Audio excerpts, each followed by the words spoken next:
2.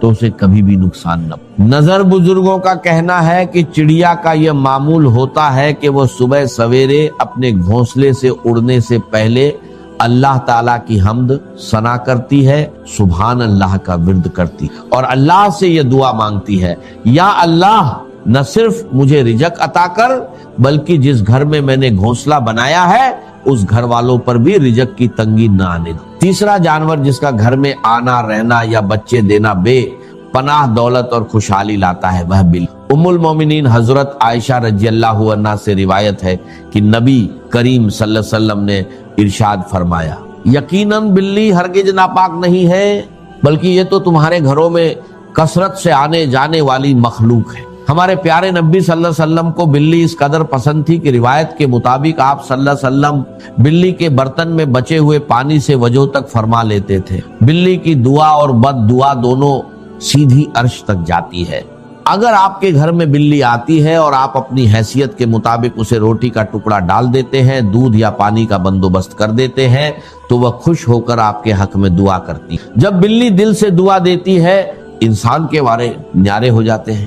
نتیجہ اور التماس، محترم ناظرین، قدرت کے اس پورے نظام میں اللہ تعالیٰ نے ہر مخلوق کی ایک خاص اہمیت رکھی۔ اگر ہم اللہ کی بے زبان مخلوق پر رحم کریں گے تو عرش والا ہم پر رحم کرے گا اور ہمارے رزق کے بند دروازے کھول دے گا۔ وہ تمام چیزیں جنہیں ہم نے ضروری سمجھ لیا ہے، درکار سمجھا ہوا ہے کہ یہ بھی ضروری، یہ بھی ضروری، یہ بھی درکار ہے، یہ بھی درکار ہے، اکثرت درکار نہیں، اس کی اکثریت جو ہے وہ درکار نہیں، ضروری نہیں۔ اس لیے اب یا تو انسان اپنی کوئی دنیاوی حقیقی ضرورت پوری کرنے کے لیے وقت صرف کرے یا دین کی اور آخرت کی کمائی کے لیے صرف کرے۔ اب نیند ہے، استراحت ہے، یہ بھی انسان کی ایک ضرورت ہے، یہ ضرورت پوری کرے۔ کھانا ہے، یہ انسان کی ضرورت، لہذا اس کو تو اس کے اندر شامل سمجھیے۔ اب جو وقت بچ گیا ہے وہ سارا کا سارا آخرت کو بنانے اور کمانے میں دین کی خدمت کو لگنا چاہیے۔ کہاں بچ گیا آپ کے پاس؟ ٹائم بچا ہی نہیں۔ پیس ٹائم جس کو کہتے ہیں، کوئی ہابی ہے جی میری بس وقت گزاری کا مشغلہ ہے، وقت گزاری، لا حول ولا قوت الا باللہ۔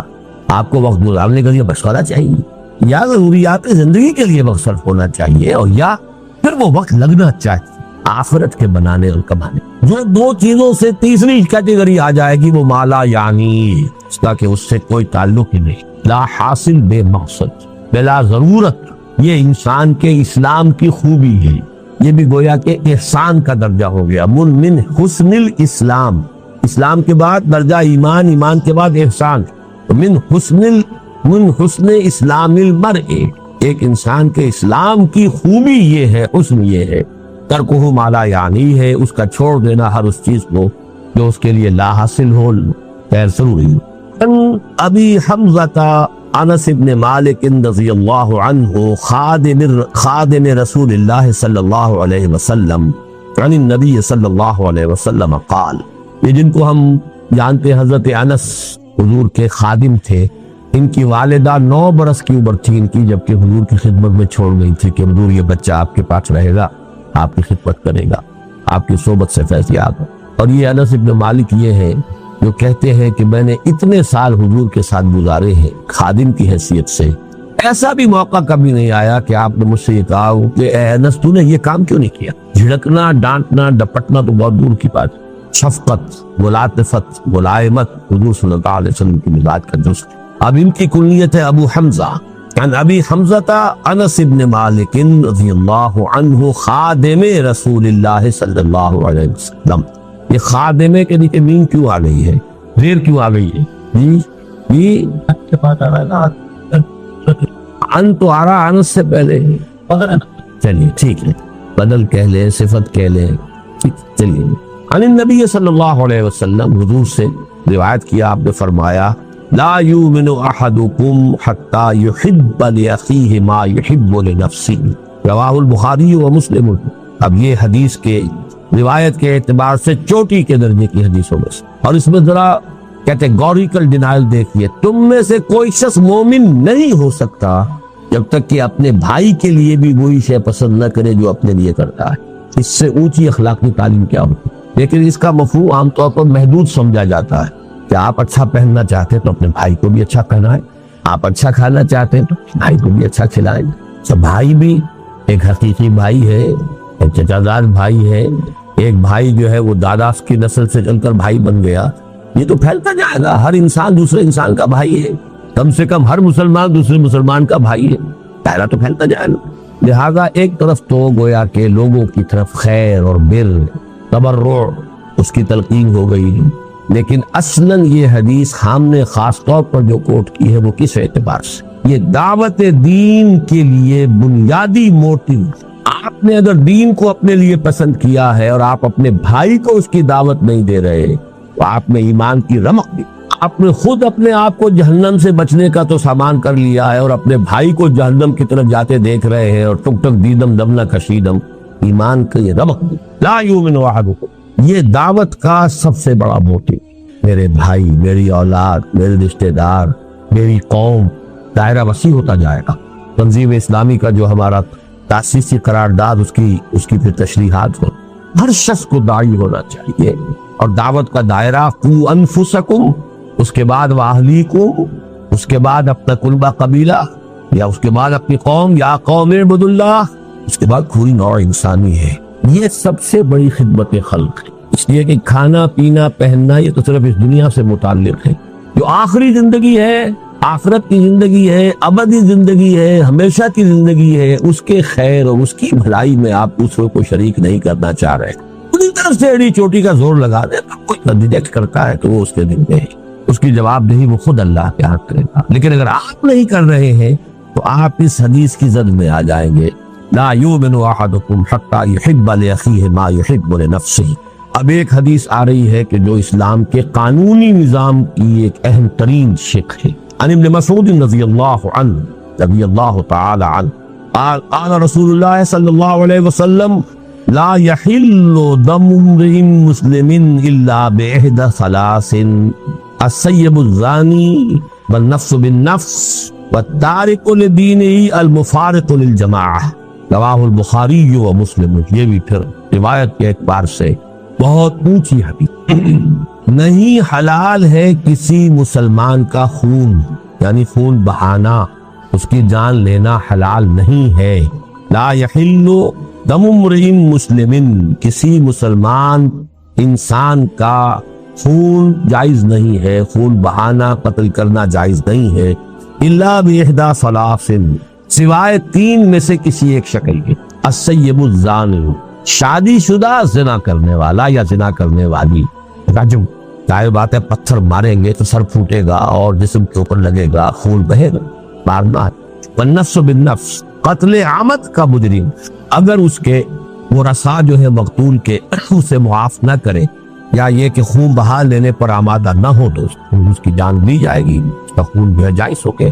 فالتارک لدینہ، اور دین کو چھوڑ دینے والا مرتد، المفارق للجماعہ، جو جماعت کے اندر مفارقت پیدا کر رہا ہے، تفرقہ ڈال رہا۔ یہ جو ہے تین شکلیں یہ ہے مسلمان کے قتل۔ چوتھی شکل ہے کسی کافر حربی کے قتل، چنانچہ جو بھی ہمارے سورہ فرقان کے آخری رکوع میں بھی آتا ہے، والذین لا يدعون مع الله إلها آخر ولا يقتلون النفس التي حرم الله إلا بالحق ولا يزنون۔ تو قتل جو ہے بالحق وہ صرف چار شکلیں ہیں۔ کافر بھی یہ نہیں کہ جس کافر کو جب چاہو قتل کر دو، کافر حربی ہو جس کے ساتھ جنگ ڈکلیئرڈ ہو، حربی کافر، اور اس کے بعد مسلمان جو ہے وہ تین شکلوں میں سے ایک۔ اب بدقسمتی سے اس رجم کے بارے میں چونکہ مولانا امین اصغر اصلاحی صاحب نے بھی بڑی اجماع امت سے ہٹ کر اور ان احادیث سے صریحہ کو رد کرتے ہوئے بات کہی ہے، میں حال ہی میں انہیں خط لکھ رہا ہوں، آپ دعا کریں اللہ تعالیٰ ان کے دل کو پھیر دے، اللہ نے انہیں عمر طویل دی ہے، میں درخواست کر رہا ہوں کہ وہ رجوع کریں اپنے اس مرنے سے پہلے اللہ تعالیٰ انہیں اس کی توفیق دے دے، اللہ تعالیٰ دلوں کو بدل سکتا ہے۔ تو السیب الزانی، زانی یا زانیہ جو شادی شدہ، اگر غیر شادی شدہ ہے تو 100 کوڑے کی سزا قرآن میں آئی ہے، شادی شدہ کے رجم کی سزا قرآن میں نہیں آئی ہے، یہ حدیث اور سنت سے ہے، اور اسلامی قانون کا بمبا قرآن کے ساتھ ساتھ سنت رسول، اور اصل میں یہ سنت رسول بھی نہیں ہے، اس سے بھی آگے بڑھ کر شریعت موسوی کا وہ قانون ہے جو منسوخ نہیں ہوا۔ شریعت موسوی اسلامی شریعت تھی، اب اس میں سے جو چیزیں منسوخ ہو گئی، ورنہ جو چیزیں شریعت موسوی کی منسوخ نہیں ہوئی وہ جو کی تو قائم ہے۔ اس لیے حضور نے جب پہلا رجم کیا ہے تو آپ نے فرمایا کہ اللہ میں نے تیری کتاب کے حکم کو زندہ کر دیا. وہ کتاب سے مراد تورات، قرآن میں تو ہے ہی نہیں. اس میں کچھ اشکالات ہیں لیکن یہ بحث کا موقع نہیں ہے. بس دعا ضرور کیجئے، آپ تہہ دل سے دعا کیجئے. آج ہی میں خط ان کو بھیجوں گا، آپ دعا کریں کہ اللہ تعالیٰ ان کو رجوع کی توفیق عطا فرمائے. والنفس بالنفس، یہ تو صاف سی بات ہے.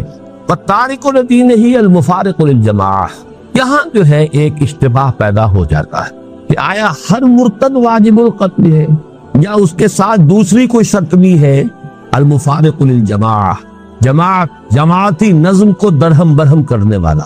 الفاظ کے اندر احتمال ہے اس بات کا کہ ہر مرتد کی سزا قتل نہیں، ان الفاظ کے اندر احتمال ہے. لیکن جو مرتد بھی ہو اور جو کمر کس لے اب اپنے اس ارتداد کے جراثیم کو اور پھیلا رہا ہو اور اس کے اندر فساد پھیلا رہا ہو، اس کے حق میں حضرت علی رضی اللہ تعالیٰ عنہ کا ایک فعل بھی ہے ہمارے پاس. کہ خوارج کے بارے میں، جن کے بارے میں کہ امت کا اجماع ہے کہ وہ اسلام سے نکل گئے تھے، مرتد ہو گئے، لیکن یہ کہ حضرت علی رضی اللہ تعالیٰ عنہ نے انہیں یہ کہا تھا آخری وقت تک کہ اگر تم لوگ فساد نہیں مچاؤ گے تو میں تمہیں کچھ نہیں. لیکن یہ بھی ایک بڑی فقہی بحث ہے، میں اس کی تفصیل میں جانا نہیں چاہتا اس وقت. مولانا اصلاحی کی رائے یہ ہے کہ ہر مرتد یہ جو ہے واجب القتل نہیں ہے، لیکن وہ مرتد کہ جو باغی بھی، وہ واجب القتل. اس کے لیے کچھ گنجائش میں پاتا ہوں، اگرچہ اجماع امت کے خلاف وہ بات بھی جاتی ہے، لیکن حدیث کے الفاظ میں کہنے کے لیے کسی شخص کو کوئی گنجائش نہیں. المفارق کسی شخص نے بس ایسے ہی اپنا خاموش بیٹھا ہوا ہے، ہو سکتا ہے کچھ دنوں کے بعد رجوع ہی کر لیں گے، عقل درستی ہو جائے. تو یہ صرف ان الفاظ کے اندر احتمال کی وجہ سے میں نے کہا ہے کہ اس معاملے میں کوئی بات اگر شخص کہتا ہے تو اس کے لیے ایک بنیاد موجود. عن ابی ہریرہ رضی اللہ عنہ ان رسول اللہ صلی اللہ علیہ وسلم قال من كان يؤمن بالله واليوم الآخر فليقل خيرا أو ليصمت ومن كان يؤمن بالله واليوم الآخر فليكرم جاره ومن كان يؤمن بالله واليوم الآخر فليكرم ضيفه رواه البخاری ومسلم.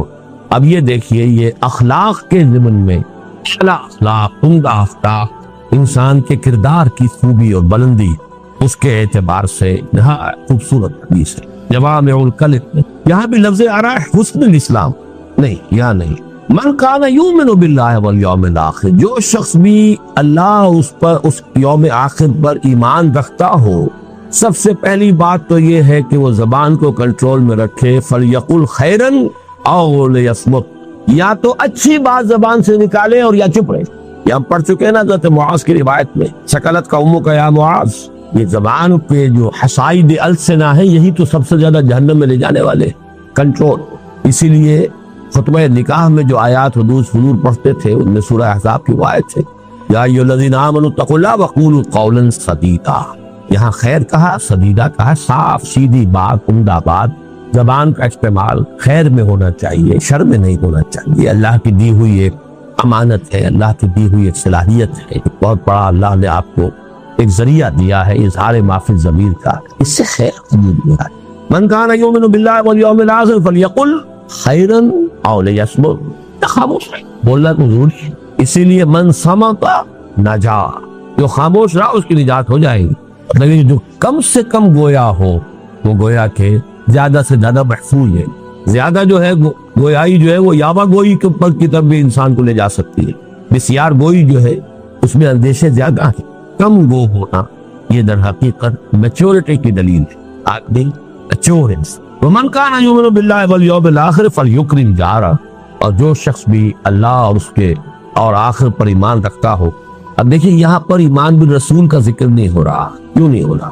ایک تو چونکہ حضور خود کہہ رہے ہیں تو بار بار اپنے اوپر ایمان کو ریپیٹ کرنا یہ بھی ایک بامروت انسان کے لیے ذرا گفت کی چیز. دوسری بات کیا ہے کہ یہاں موٹیوز کی ہو رہی ہے. موٹیو دو ہی ہے، اللہ کو راضی کرنا، آخرت کی سزا سے بچنا. اعمال میں وہ جو آیت البر کا جو درس ہے ہمارا درس نمبر 2، نیکی کا موٹیو وہ ایمان باللہ اور ایمان بالآخرت سے متعلق ہے. نیکی کی فارم اور اس میں توازن یہ ایمان بالرسالت سے. یہاں موٹیوز کی بات ہے. ومن کان یؤمن باللہ والیوم الآخر فلیکرم جارہ، اب اس پر لازم ہے کہ وہ اپنے پڑوسی کا اکرام کرے، عزت کرے، احترام کرے، اس کی عزت نفس کو مجروح نہ کرے. وہ غریب ہے تو ایسا نہ ہو کہ تمہارے عللو تللو سے اس کا دل مجروح ہو، اس کے بچوں میں احساس محرومی پیدا ہو. یہ وجہ کہ فرمایا کہ اگر اپنے بچوں کے لیے پھل لے کر آؤ تو اپنے پڑوس میں ضرور بھیجو، اور اگر اتنے ہی کم لا سکتے ہو کہ نہیں بھیج سکتے تو کم سے کم چھلکے دروازے کے باہر رکھے۔ پڑوسی کا بچہ نکلے گا باہر اور اسے معلوم ہو کہ اس گھر میں آج آم کھائے، اب وہ احساس جو ہے محرومی کا اس میں شدت سے پیدا جا کر کہیں دور پھینکا۔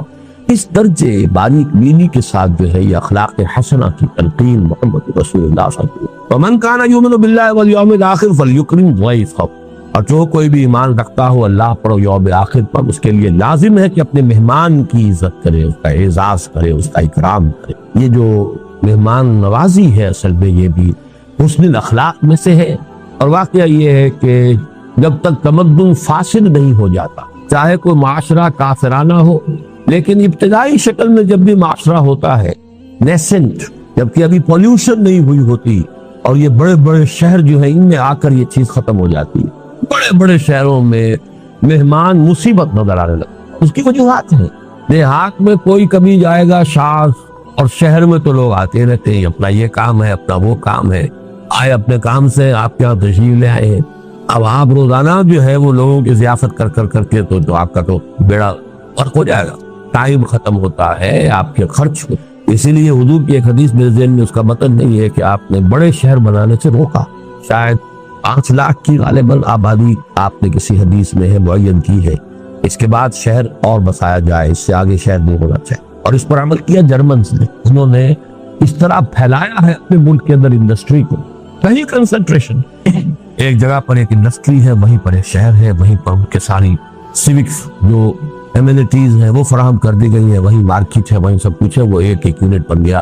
اب 10 میل چلے جائیے، اس کے بعد میں اور آتا ہے، پھر 10 میل چلے جائیے۔ یہ نہیں کہ کلسٹر آف انڈسٹریز ہے، اور وہاں پر پھر جو حالات ہوتے ہیں اور پھر جو گندگیاں پیدا ہوتی ہیں، کوئی پڑوسی دوسرے پڑوسی کا نہ پرسان حال ہے نہ جاننے والا ہے۔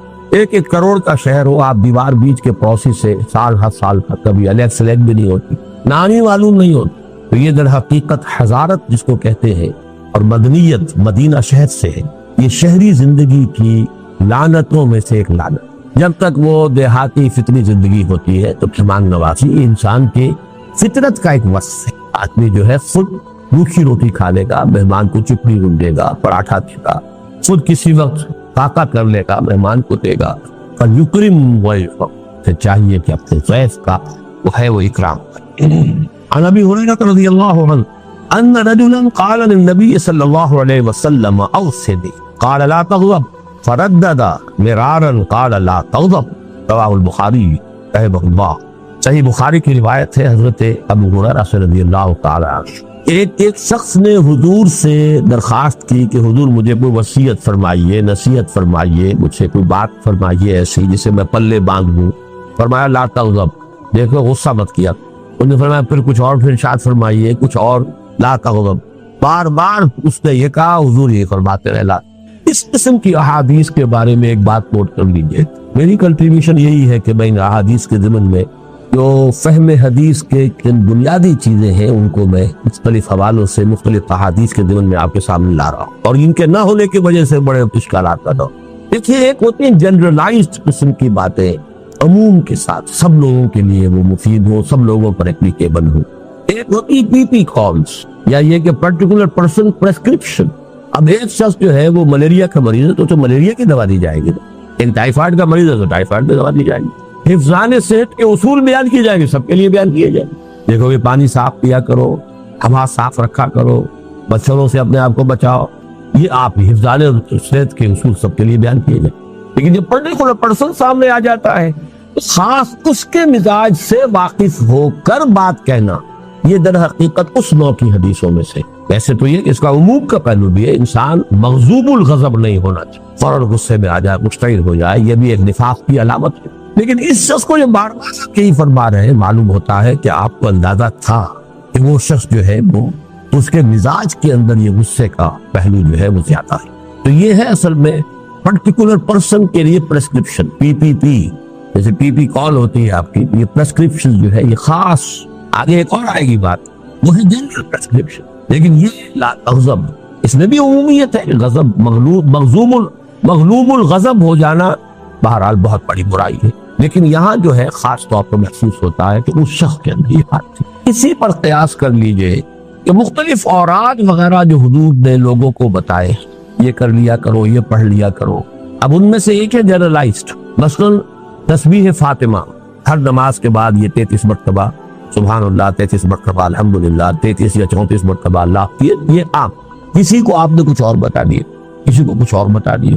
اب کوئی شخص اگر ان سب کا اہتمام کرنے بیٹھے گا تو وہی دھندا رہ گیا اس کا، وہ عدم توازن پیدا ہو جائے. اس کے اندر بھی وہ پرٹیکولر پرسنل پرسکرپشن جو ہے وہ شامل ہوتے ہیں، جیسے کہ صوفیہ کرتے ہیں. صوفیہ کے بھی اصل میں اوراد جو ہے جو انہوں نے وضع کیے تھے وہ بھی ایک پرٹیکولر دور سے متعلق چیزیں، جن چیزوں کا غلبہ ہو گیا تھا اس کے اعتبار سے انہوں نے تجویز کر دیے.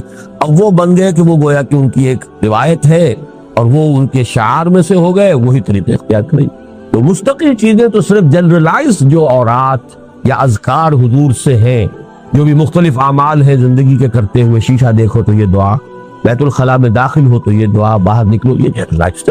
اور یہ وہ چیزیں ہیں جس میں وقت لگتا ہی نہیں، تو آدمی کام وہی کرتا ہے اور دماغ کہیں جو ہے وہ شیطان کے پاس گروی رکھا ہوا ہے، یا یہ کہ آپ نے اس وقت اللہ کو یاد کر لیا اور وہ ذکر کیا حضور کے الفاظ کے ذریعے سے، تو دو نسبتیں حاصل ہو گئی کہ اللہ سے بھی نسبت ہو گئی کہ اللہ کو یاد کیا، اور چونکہ اس الفاظ سے یاد کیا جن سے حضور یاد فرماتے تھے تو نسبت جو ہے رسول کے ساتھ ہی حاصل ہو گئی. ورنہ دماغ خالی رہے گا، کام تو کریں گے نا، آخر بیت الخلاء میں تو جانا ہی ہے، نکلنا ہی ہے، بازار میں جانا ہی ہے، واپس آنا ہی ہے، گھر سے نکلنا ہی ہے، گھر سے داخل ہونا ہی ہے، لیکن ایسے کپڑے بدلے ہیں، شیشہ دیکھا ہے، ان ساری چیزوں کے اندر. اور آج یہ جنرلائزڈ یہ ہر شخص کر سکتا، لیکن ایک یہ کہ اس طرح پڑھ لیا کرو، یوں کر لیا کرو، اس کے اندر دیکھنا چاہیے کہ اس میں کوئی پرٹیکولر پرسنل پریسکرپشن کے پہلو ہو سکتے ہیں. اس پہلو سے یہاں پر اس حدیث کے اندر اس اصول کو سمجھتے ہیں. عن ابی یعلا شداد ابن اوس رضی اللہ عنہ عن رسول اللہ صلی اللہ علیہ وسلم. حضرت شداد ابن اوس رضی اللہ تعالی عنہ جن کی کنیت ہے ابو یعلا، وہ روایت کرتے ہیں اللہ کے رسول سے صلی اللہ علیہ وسلم، ان اللہ کتب الاحسان علی کل شیء، اللہ تعالیٰ نے احسان لازم کر دیا ہے ہر معاملے. اب یہاں احسان کس معنی میں آ رہا ہے؟ ایک احسان ہوتا ہے کسی پر احسان کرنا، اس کی کوئی تکلیف رفع کرنا، اس کی کوئی ضرورت پوری کرنا، اس کی کوئی خدمت بجا لانا، یہ احسان ہے، آپ کا مجھ پر احسان ہے، فلاں نے فلاں کا احسان کیا ہے. ایک احسان خود اپنی جگہ پر حسن سے بنا ہے، جو کام کرو خوبصورتی سے کرو، اور وہ احسان اسلام جو ہے تمہاری، اسلام پر تمہارا عمل خوبصورتی کے ساتھ. ایک ہے نماز جیسے ہوئی مارے بانے پڑھ لی ہے، ٹکرے مار لی ہے، نماز تو چلیے شاید ہو ہی گئی ہو، خوبصورت نماز تو نہ ہوئی. تمہاری نماز خوبصورت ہونی چاہیے، تمہارا ہر جو ہے فعل جو ہے اس کے اندر حسن ہونا چاہیے. یہ گویا کہ جسے جلال اور جمال کہتے ہیں، تو جمال کا پہلو بھی ہر شے کے اندر جو ہے. اب اس کی مثال دیکھیے، فَإِذَا قَتَلْتُمْ فَأَحْسِنُوا الْقَتْلَ، اگر قتل کرنا ہے تو خوبصورتی سے قتل کرو. اسی لیے یہ جلاد پیشہ بنا ہے. عام آدمی سے کہا جائے اسے گردن مار دو تو گردن مارے گا، تو ممکن ہے کہ وہ آدھی کٹے آدھی نہ کٹے اور وہ تڑپے. یہ پیشہ کیوں بنا ہے؟ اسی گردن مارنی ہے، ایک ہی واٹ کے اندر اس سے اتنی مشق ہوتی ہے. اور یہ سعودی عرب میں اب بھی ہوتا ہے، میدان العدل میں. یہ نہیں کہ اب وہ بکری کو ذبح کرنا ہے، اب وہ کھلی چھری لے لیے رگڑے جا رہے ہیں، وہ اپنے جو ہے بیچاری جو ہے اس کی جان کے اوپر بنی ہوئی ہے. آپ ایک چھری کیے تاکہ یہ کہ ایک دو مرتبہ کے اندر اس کی وہ منزل جو ہے وہ اس میں سے طے جائے. قتل تو کرنا ہے، ذبح تو کرنا ہے، لیکن اس میں بھی حسن اور خوبی، حسن ادا، حسن عمل، اس کو مربوط رکھو. ان اللہ کتب الاحسان علی کل شیء فاذا قتلتم فاحسنوا القتلۃ واذا ذبحتم فاحسنوا الذبح وليحد احدکم شفرتہ، اور چاہیے کہ تم میں سے ہر شخص اپنی چھری کو تیز کر لیا ولیرح ذبیحتہ، اور اپنے ذبیحے کو راحت پہنچائے. یعنی ورنہ یہ کہ اس کے لیے جو ہے وہ کس قدر کوفت تھا، اس کے لیے اس کے بھی احساسات ہیں، اس کی بھی جان ہے. جتنی کم سے کم مدت اس پر اس کیفیت میں گزرے، یہ اس کا احسان. تو اسلام کا احسان وہ ہے ان تعبد اللہ کانک تراہ فإن لم تکن تراہ تراہ. عن ابی ذر جندب بن جنادہ و ابی عبد الرحمن معاذ بن جبل رضی اللہ عنہما عن رسول اللہ صلی اللہ علیہ وسلم. حضرت ابو ذر جو ہے وہ اپنی کنیت ہی سے مشہور ہے. یا آج میں پہلی مرتبہ نام بھی پڑھ رہا ہوں آپ کا، جندب بن جنادہ، جنادہ کے بیٹے جندب، جن کی کنیت ابو ذر رضی اللہ تعالی عنہ. وہ عبد الرحمن معاذ ابن جبل، جو ابھی عبد الرحمن معاذ ابن جبل، اور حضرت معاذ ابن جبل جو ابو عبد الرحمن ہے رضی اللہ عنہما، ان دونوں سے اللہ راضی ہو جائے۔ کون سے دونوں؟ ابو ذر اور حضرت معاذ۔ اب دیکھیے ابو ذر کا نام کسی کو معلوم نہیں، صرف کنیت معلوم ہے ابو ذر۔ معاذ ابن جبل کا کنیت کسی کو معلوم نہیں، نام معلوم ہے معاذ ابن جبل۔ لیکن یہ دو راوی ہیں، دو صحابی ہیں کہ جو روایت کر رہے ہیں عن رسول اللہ صلی اللہ علیہ وسلم قال اتق اللہ حیث ما كنت واتبع السیئۃ الحسنۃ تمحها وخالق الناس بخلق حسن، رواه الترمذی وقال حدیث حسن وفی بعض النسخ حسن صحیح۔ یہ امام ترمذی نے اس کو روایت کیا ہے، بعض نسخوں میں تو اس کو حدیث حسن صرف کہا ہے اور بعض میں حدیث حسن صحیح کا ہے۔ یہ روایت کے درجے کے اعتبار سے ہے۔ اب یہ تین اس میں ہدایات آئی ہیں جوامع الکلم، تین۔ پہلی بات اتق اللہ حیث ما کنت، جہاں کہیں بھی ہو اللہ کا تقوی جو ہے وہ تم سے چھوٹنے نہ پائے۔ ایک اور حدیث میں آتا ہے تقوی اللہ فی السر والعلانیہ، چاہے تم کہیں چھپے ہوئے ہو اور چاہے لوگوں کے اندر سامنے موجود ہو، ہر حال میں تقوی، یہ نہیں کہ خلوت میں کچھ اور ہے جلوت میں کچھ اور ہے۔ اتق اللہ حیث ما کنت، جہاں بھی ہو اللہ کا تقوی اپنے دل میں موجود ہو۔ وَاتَّبِعِ السَّيِّئَةَ الْحَسَنَةَ تَمْحُوهَا، اور برائی کے پیچھے بھلائی کو لگا دو جو اسے محو کر دے گی۔ یہ قرآن مجید کی آیت ہے نا، ان الحسنات یذہبن السیئات، اور یہاں در حقیقت سیئات سے مراد صغیرہ گناہ ہے۔ کبیرہ گناہ تو توبہ کے بغیر نہیں ہوگا، آپ نے اگر اس سے توبہ نہیں کی تو کتنی ہی بھی نیکیاں آپ کرتے چلے جائیں وہ گناہ آپ کے حساب میں سٹینڈ کرے گا، ڈیبٹ جو ہے ڈیبٹ انٹری ختم نہیں ہوگی۔ لیکن چھوٹے چھوٹے گناہ صغائر ہوتے رہتے ہیں انسان سے، کبھی بے ارادہ ہو جاتے ہیں، کبھی بس نسیان میں ہو گئے، کچھ اور ہو گیا، چھوٹی بات ہو گئی۔ لیکن یہ کہ ایسے سیئات کو اگر اس کے پیچھے نیکی لگا دو گے تو وہ اس کو محو کرتے۔ ان الحسنات یذہبن السیئات، بس اس میں جو لوگ نکتے کی بات نوٹ کرنے کی، یہ کبائر میں نہیں ہے، یہ صغائر کی۔ جو حدیث میں آتا ہے انسان جب وضو کرتا ہے، کلی کرتا ہے تو زبان کے اور منہ کے گناہ دھل جاتے ہیں، آنکھوں میں پانی ڈالتا ہے آنکھ کا گناہ دھل جاتا ہے، ہاتھ دھوتا ہے تو ہاتھ کا گناہ دھل جاتا ہے۔ تو یہ در حقیقت وہی صغائر جو انسان سے سرزد ہوتے رہتے ہیں، یہ ان کا ازالہ ہوتا ہے۔ تیسری ہدایت وخالق الناس بخلق حسن، لوگوں کے ساتھ حسن خلق کے ساتھ معاملہ کرو، ان کے ساتھ رہو، معاشرت تمہاری جو ہے عمدہ اخلاق کے ساتھ ہو، اچھے برتاؤ کے ساتھ ہو، نیک رویے کے ساتھ ہو۔ اللہ تعالی ہم اس کی توفیق عطا فرمائے۔ اس حدیث کو میں چھوڑ رہا ہوں، 19 یہ ہے وہ جو کہ تصوف کی حدیثوں میں سے۔ اب آئیے الحدیث العشرون عن ابی مسعود عقبۃ بن عمرو الانصاری البدری رضی اللہ عنہ۔ اب یہ ابو مسعود، ایک ہے ابن مسعود، عبداللہ ابن مسعود، وہ تو ہے مہاجر کے بارے صحابہ میں سے ہیں، انہی کے شاگرد ہیں کئی واسطوں سے امام ابو حنیفہ، وہ جو ہے عبداللہ ابن مسعود۔ یہ ابو مسعود ہے انصار میں سے جن کا نام ہے عقبہ ابن عمرو۔ یہ جب واو آگے لگا ہوتا ہے واو پڑھا نہیں جاتا، عمرو نہیں ہے یہ عمرو، اور واو نہ ہو تو عمر، یہ لفظ رکھیں، عمر ابن الخطاب، عمرو ابن العاص، عمرو ابن العاص کے درمیان واو ہوتا ہے لیکن واو پڑھا نہیں جاتا، عمرو ابن العاص، عمر ابن الخطاب، وہ عمر ہے یہ عمرو، تو ان کا نام بھی عمرو ہے الانصاری، عقبہ ابن عمرو الانصاری، جن کی کنیت ابو مسعود ہے رضی اللہ عنہ۔ قال قال رسول اللہ صلی اللہ علیہ وسلم ان مما ادرک الناس من کلام النبوۃ الاولی اذا لم تستحی فاصنع ما شئت فاصنع ما شئت، رواہ البخاری، بخاری کی روایت۔ حضور نے فرمایا کہ سابقہ انبیاء کی تعلیمات میں سے جو چیز لوگوں نے پائی ہے، یعنی چونکہ بہت سی تعلیمات جو ہے وہ تو گم ہو گئی، محفوظ نہیں رہی۔ نبوت الاولی جو ابتدائی نبوتیں تھیں، انبیاء تھے، ان کی تعلیمات کا اکثر و بیشتر حصہ تو ضائع ہو گیا، گم ہو گیا۔ ان مما ادرک الناس من کلام النبوۃ الاولی، ابتدائی نبوت کے کلام میں سے لوگوں نے جو کچھ پایا ہے، اس میں سے ایک بات یہ بھی ہے، مما صرف یہی نہیں ہے، اس میں سے ایک بات یہ بھی ہے، بہت پیاری بات ہے، اذا لم تستحی فاصنع ما شئت، جب تم میں حیا ہی نہ رہے تو کرو جو چاہو۔ اسی کا فارسی میں ترجمہ ہے بے حیا باش و ہر خواہی کو، ایک دفعہ حیا کا پردہ اٹھا دو پھر جو چاہو کرو۔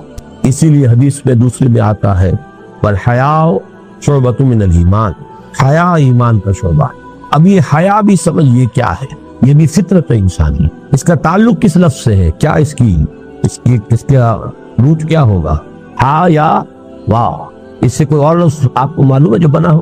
حیات کے معنی کیا؟ کرنے والا، انا للہ، جی زندہ، یہ کیا ہے گرامر میں جی؟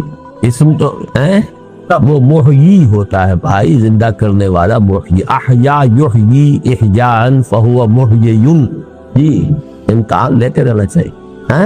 صفت مشبہ ہے، حی فعیل، حی فعیل، جمیل، کریم، نصیر، بشیر، قدیر، حی، کیونکہ آگے کیا آ گیا ہے، ہا یا واو، یا بھی حرف علت، واو بھی حرف علت، علت ہی علت، علت در علت، اس لیے آپ سب کے سب بیمار ہو گئے۔